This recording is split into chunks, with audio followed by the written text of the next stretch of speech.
प्रभु में मेरे प्यारे भाई और बहनों, हम सब प्रभु ईश्वर की आशीर्वाद पाने के लिए, उसकी बरकत पाने के लिए हम अपने गुनाहों से, अपने पापों से ईश्वर के सामने माफ़ी मांगकर, पश्चाताप कर ईश्वर का सानिध्य प्राप्त करने के लिए उसके श्री चरणों में अपना शीश झुकाएं, जिससे कि आने वाले समय के लिए हमें जो भी ईश्वर का वचन, पवित्र बाइबल से जो ईश्वर का वचन हम सबको सुनने को मिले, उसके द्वारा हम बरकत पाएं, संपूर्ण संसार में शांति रहे, सभी राष्ट्रों में मित्रता का भाव रहे, अपने देश के साथ साथ संसार में एक दूसरे को लोग समझे, एक दूसरे को लोग प्रेम करें, बिना किसी भेदभाव के, बिना किसी ऊंच नीच के, बिना किसी जलन कपट के। तो प्यारे भाई और बहनों, आज मैं आपके सामने ईश्वर के ग्रंथ से, पवित्र बाइबल से 3 उदाहरण यानी 3 पाठ आपके सामने पढ़ूंगा। मैं चाहूँगा कि आप उनको नोट कर लें, जैसे कि इस वीडियो को, इस प्रार्थना सभा को समाप्त होने के बाद ईश्वर की बरकत पाने के लिए, आशीर्वाद पाने के लिए आप पवित्र ग्रंथ खोलकर, बाइबल खोलकर उसको आप पढ़कर मनन चिंतन करें। तो आप पहला, आप चाहें तो लिख सकते हैं, उत्पत्ति ग्रंथ से अध्याय 14 वाक्यांश 21। उसमें हम पाएंगे हनोक की कहानी। जैसा बाइबल बताती है, ईश्वर का वचन बताता है, हनोक बहुत धर्मी व्यक्ति थे, ईश्वर के मार्ग पर चलते थे और ईश्वर ने उन्हें सशरीर उठा लिया। यानी हनोक जो धर्मी पुरुष थे, ईश्वर के राज्य में उठा लिए गए, स्वर्ग में उठा लिए गए। दूसरा मैं चाहूँगा कि आप नोट करें, राजाओं का दूसरा ग्रंथ अध्याय 20 वाक्यांश 1 से। इसमें हम पाएंगे हिजकिय्याह की कहानी और नबी ईसायाह का हिजकिय्याह को ईश्वर का संदेश सुनाना। अंत में आप नोट कर लें, संत लूकस द्वारा रचित सुसमाचार से अध्याय 2 वाक्यांश 25 में, उसमें हम सब पाएंगे एक धर्मी पुरुष, एक नबी पुरुष, एक वृद्ध पुरुष, सज्जन पुरुष, बहुत ही पवित्र पुरुष, सिमयोन की कहानी। तो प्यारे दोस्तों, आज का ईश्वर का वचन आपको सुनाने से पहले तो आइए आप सब हाथ जोड़ लें, जिससे कि ईश्वर का आशीर्वाद हम सबको मिल जाए। हे ईश्वर पिता परमेश्वर, सभी वरदानों के लिए तुझे धन्यवाद देता हूँ पिता। उस सभी लोगों के लिए जो सुबह अपने काम पर निकलते हैं, तुझे धन्यवाद देते हुए, और शाम को अपने घर लौटते हैं तब भी धन्यवाद देते हैं तुझे। तू पूरे संसार के मनुष्यों को रात भर संभालता है, जब लोग यात्रा करते हैं उनको संभालता है और उनके काम में बरकत देता है, काम में उनका मार्गदर्शन करता है। हे पिता, तेरी दया, तेरी मेहरबानी, तेरा आशीर्वाद इसी तरह संपूर्ण संसार पे होता रहे, बरसता रहे। तो दोस्तों, हनोक की कहानी इस प्रकार से है। हनोक ईश्वर की दृष्टि में बहुत ही धर्मी व्यक्ति थी, बहुत ज़्यादा धर्मी व्यक्ति का मतलब ये है कि वो पाप नहीं करते होंगे, तभी तो ईश्वर ने उनको सशरीर ऊपर उठा लिया, यानी वो किसी प्रकार की मृत्यु से नहीं मरे,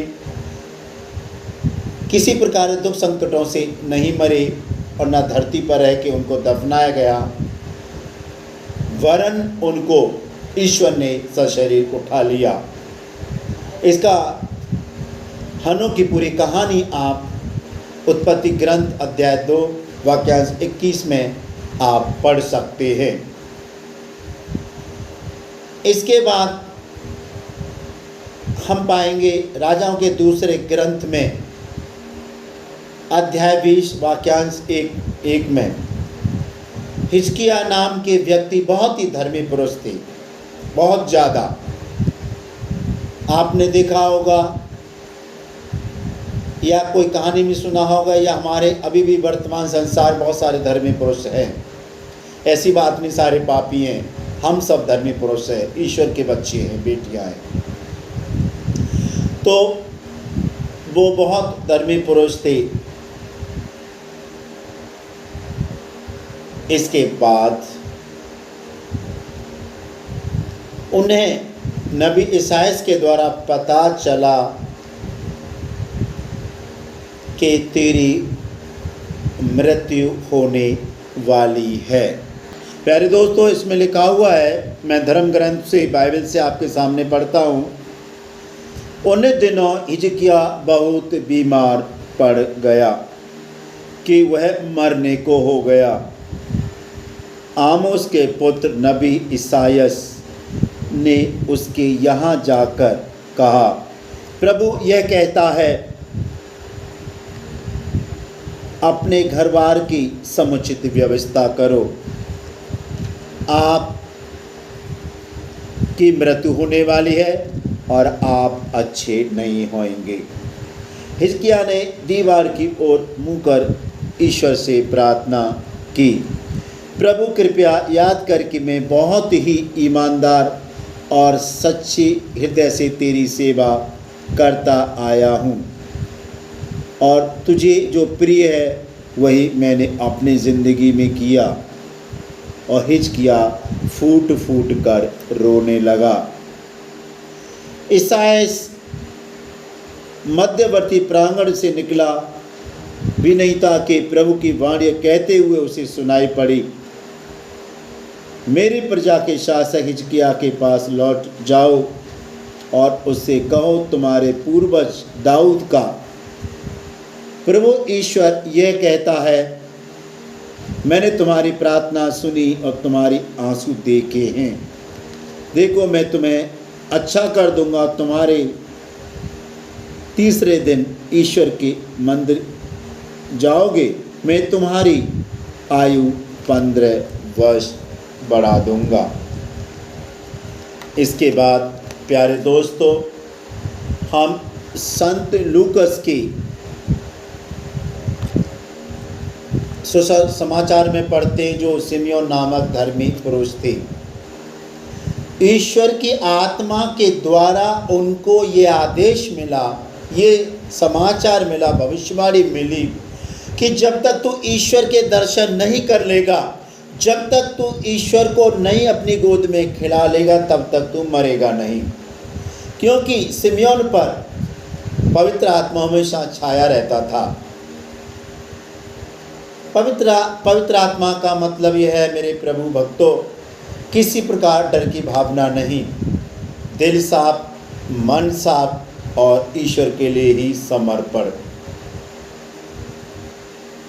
प्रथा के अनुसार, संहिता के अनुसार प्रभु यीशु के मम्मी पापा, माँ बाप यानी माता मरियम और यूसुफ उनके पिताजी उनको मंदिर में चढ़ाने ले गए।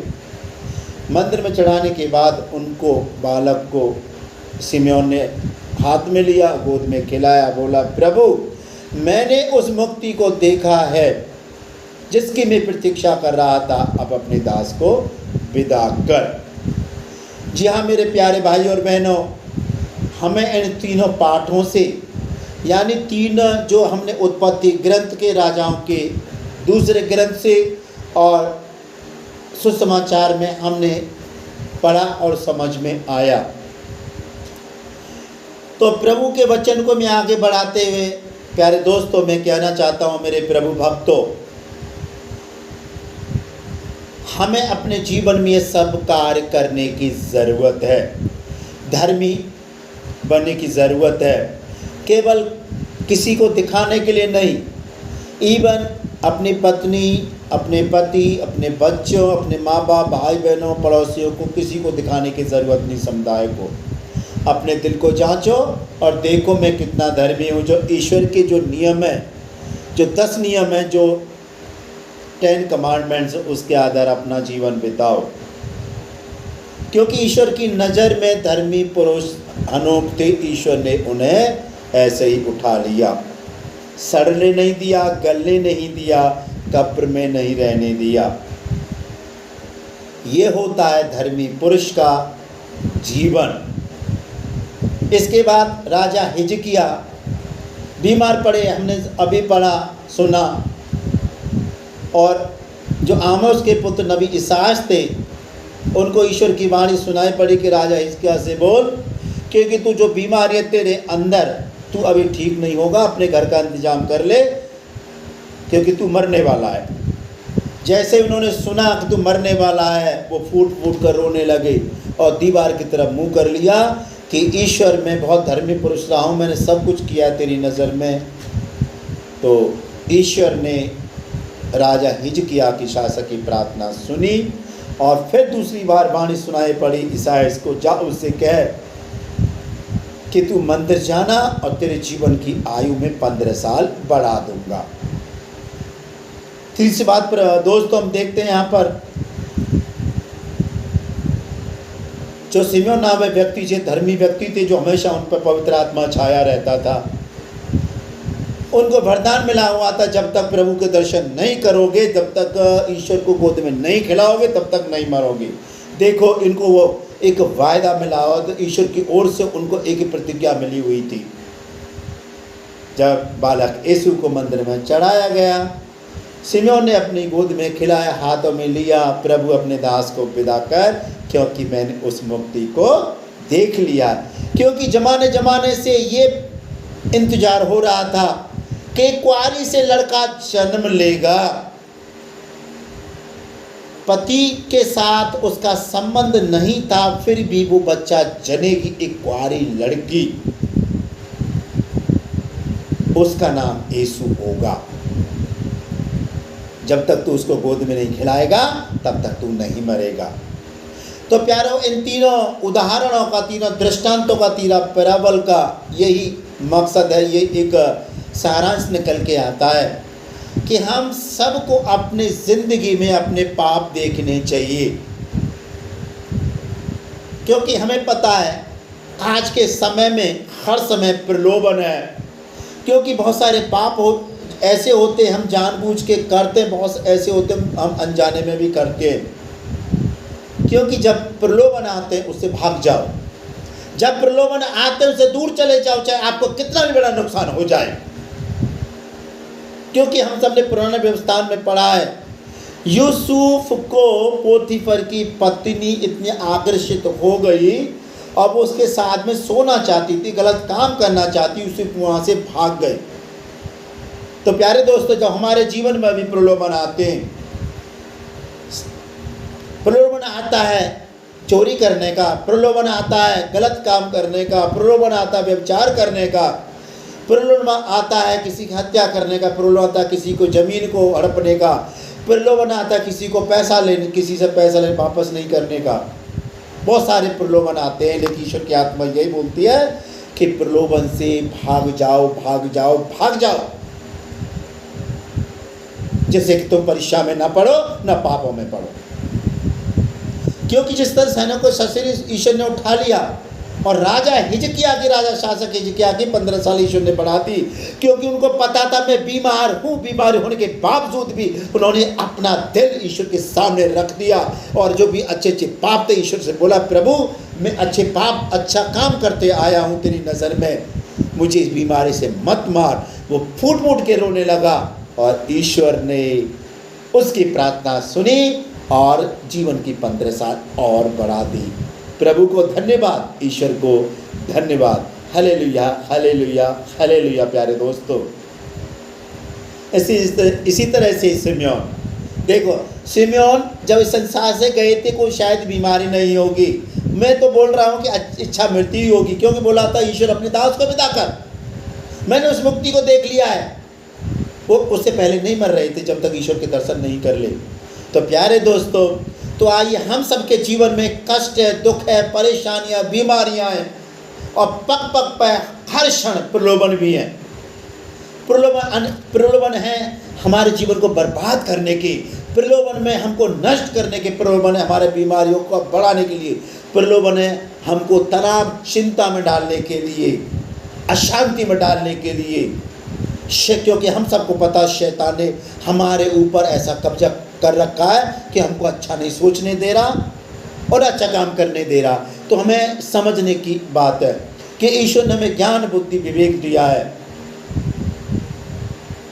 तो आइए हम सब अपने दिमाग से सोचें और इन तीनों उदाहरण के द्वारा अपने जीवन को धन्य बनाएं। मैं समझता हूँ प्यारे दोस्तों, हम जीवन में शरीर है तो बीमारियां भी लगती हैं, लेकिन कुछ बीमारियां जो हमारे आंतरिक अंग हैं, इनमें कुछ परेशानियां आती हैं। हमारे दिन प्रतिदिन का जो दिनचर्या होती है, हम उसकी तरफ ध्यान भी नहीं देते, ना खान पान की तरफ ध्यान देते हैं, इसलिए हमारे शरीर के अंग थोड़ा कुछ गड़बड़ हो जाते हैं। इसके साथ साथ ईश्वर भी हमारी परीक्षा लेता परखता है कि मैं देखूँ मेरा भक्त कितना मेरा ध्यान करता है और मेरे अच्छे मार्ग पर चलता है नहीं चलता है, मैंने जो नियम दिए कायदे कानून दिए हैं उस पर चलता है या नहीं चलता है। और जैसे योग की तरह, नबी योग की तरह भी ईश्वर परीक्षा लेने आते हैं, हमको परीक्षण करने आते हैं, जिसके परीक्षा में खरे उतर जाए। तो मैं समझता हूँ प्यारे दोस्तों, हम सब ईश्वर की प्रजा हैं, हम सब ईश्वर के बनाए हुए हैं, पिता परमेश्वर के बनाए हुए, प्रभु मसीह के बनाए, यीशु ख्रिस्त के बनाए हुए हैं। संसार की कोई भी शैतानी शक्ति हम पे हावी नहीं हो सकती। तो आइए दोस्तों, हे प्रभु ईश्वर, जो भी इस वीडियो को देखा है पिता परमेश्वर, इन सबको आशीष देना। इनके घर में किसी प्रकार की परेशानी हो, दुख हो, संकट और बीमारियां हो, पिता परमेश्वर इन्हीं भक्ति के द्वारा सारे लोग चंगे हो जाएं पिता। बहुत से लोग तनाव में है, चिंता में, बीमारियों में पिता, खाने के लिए नहीं है, काम धंधा नहीं है पिता, लोग सताते हैं, सबकी रक्षा करना। ये सारी प्रार्थना है पिता तेरे चरणों में रखते हैं। आमीन। आप सबको ईश्वर आशीर्वाद दे।